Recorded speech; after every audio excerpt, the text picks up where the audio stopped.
Okey, kita sambung part 2. Sorry bunyi bising sikit kat dewan.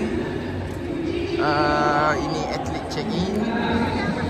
Abang Long akan buat pendaftaran Ironman 70.3 dengan anak Abang Long, Iron Kids.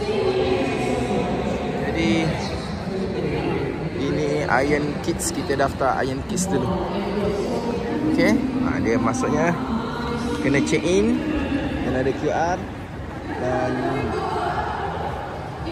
kita buat pendaftaran Iron Kids dulu.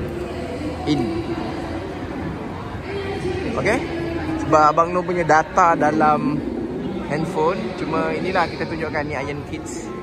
Ini Ironman 70.3. Ni nak lapangan body snack. Dan tengah tunggu mama dia. IC Noh Fahri. Kita daftarkan Noh dan Fahri untuk kali kedua Iron Kids.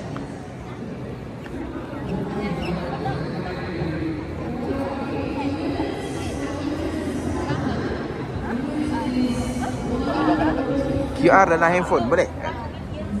Nak IC, nak QR dulu. Pakai IC, pakai IC. Tengah rekod kenangan. Saya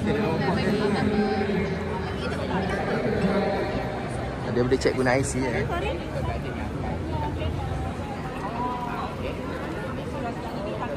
Ini pendaftaran dan di area sebelah sana jual merchandise.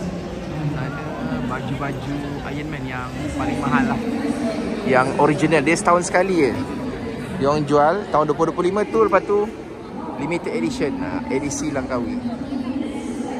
Tengok orang-orang dah biasa masuk sukan kan. Ni sukan international dan Abang Long ni repeat paper.